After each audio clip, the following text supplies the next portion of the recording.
And this morning, we now know the State Health Plan Board of Trustees recently approved some major changes impacting teachers, state employees, even some retirees across the Carolinas. Joining us right now is North Carolina State Treasurer Brad Briner. Treasurer, thanks for joining us this morning. Pleasure to be with you. Nice to see you.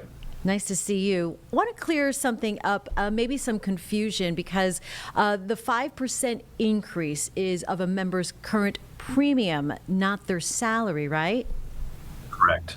Yeah, there's a lot going on here, and there's a lot of confusion. None of this stuff goes live for some time, so we're going to communicate a lot. This is one of the questions that we get. The average premium growth for the 70/30 plan is going to be about $3 total per month. And that is 5% of your premium, to your point, not your salary.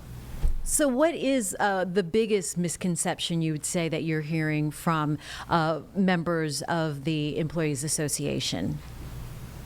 So premium growth was the first one, so you already hit that one. The second one is preferred providers, and we'll talk a lot about that, I'm sure. What we're asking our members to do is to shop. And these are the members of the active plan. Another confusion is for those who are on Medicare Advantage through Humana, there are no changes next year in this regard. But for the active plan, there are a lot of changes about how you can save money by choosing a preferred provider instead of a non-preferred provider. Okay, so let's go ahead and break down those tiers, the preferred and the access and non-preferred tier system. What happens if you do nothing? Well, it depends. Most of the providers in the state are actually in the access tier. The access tier is the middle tier. In 2027, access tier costs will be slightly lower, roughly the same as this year. And in a healthcare environment where costs go up a lot each year, that's a pretty good deal. So if you're in that access tier already and you do nothing, not much will change next year. You won't have a big increase like the rest of the healthcare system. Now, if your provider is going to be preferred or non-preferred, that's when it really matters, where you can choose to go to preferred, save yourself an enormous amount of money. We think the average savings for those who choose an all-preferred plan, who use healthcare regularly, will be multiple thousands of dollars. Conversely, if you want to stay with your provider who's non-preferred, that's your choice. It will be more expensive because it is so much more expensive for the state health plan to send you there.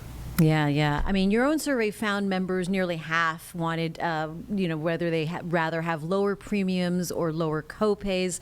What is the outcome of this plan actually designed to serve and deliver? We're trying to achieve a bunch of different objectives, to your point. Right? We have premiums, which nobody likes, but everybody needs to contribute so that we can keep the plan solvent. And then we have on the other end of the spectrum, the very heaviest users of healthcare, folks who didn't choose to be there, but who have very substantial medical costs, usually due to a chronic condition. And we're trying to enable them to save a lot of money by going to a provider who wants to work with state employees, who's willing to contract differently and better with the state health plan to do so. So as you choose in your healthcare journey, you can avail yourself of the option to save a lot of money now. It's the first time we've ever done anything like this. Okay. How about those who live in rural areas who don't have as much access? Where do they land? And what is your message to them if they have little to zero option? Well, the vast majority of providers, as I said, are going to be in the access tier. And so we're trying to keep costs flat year over year, which again, in a healthcare ecosystem, which goes up 10, 15% a year, flat is pretty good. So by and large, if you're in the rural part of the state, you're going to be in the access tier. It could be that you have to go maybe 20 minutes from where you live to find an access provider. There are a handful of rural providers who are part of broader systems that are not preferred. That is true, but it's a pretty rare exception. We have thousands of providers throughout the state, a lot of independent providers, but all the way up to the big hospitals that are either access or preferred. So you should have a lot of options, no matter where you are in the state of North Carolina. The administrator now back to Blue Cross. It went to Aetna, now returning to Blue Cross by 2028. What's different this time? Yeah. Well, first, we're doing something different. This preferred provider conversation highlights that. Historically, we've hired a third-party administrator, turned over everything to them around negotiating with the underlying providers. We're taking that decision more into our own hands today to contract directly with the providers. So the role of the third-party administrator changes. It is much more of a processing role. It's much more of getting the claims right every day. And we do process tens of thousands of claims every day. So that's a very important job, rather than just negotiating with providers for better rates, because we're doing a lot of that ourselves. So we were looking for a different relationship. We asked people to bid on a number of different topics relative to what we've done historically. In fact, we asked so much that we got no qualifying bidders the first time we ran this RFP. And then we had two competitors the second time we ran it. And we're really excited that Blue Cross won it, and looking forward to implementing this in 2028, which is a long time from now. But it does take a lot of work to make sure that we're getting all those tens of thousands of claims each day right. Right. So, I mean, we're talking about 750,000 folks across the state that will be impacted, and they've got the time to do the things to make that change. Anything else that our viewers should know, and especially those who are going to be impacted by this?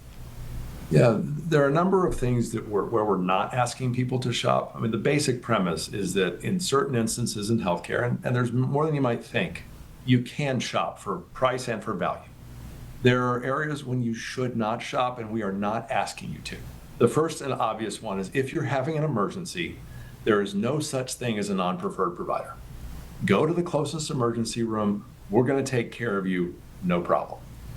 Second, there are certain instances where we are not asking people to change providers, and we wouldn't do it. If you're in the middle of cancer treatment, if you're in the middle of maternity, if you're in the middle of a behavioral health journey, we're not asking people to change providers.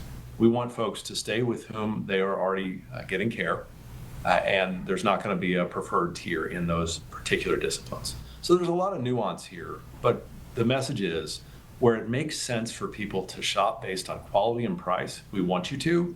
Where it doesn't, don't worry about it, we understand. All right. I'm sure a lot of folks appreciate that being cleared up. Treasurer Brad Briner, thanks for joining us this morning. It's a pleasure. Thank you. Thank you.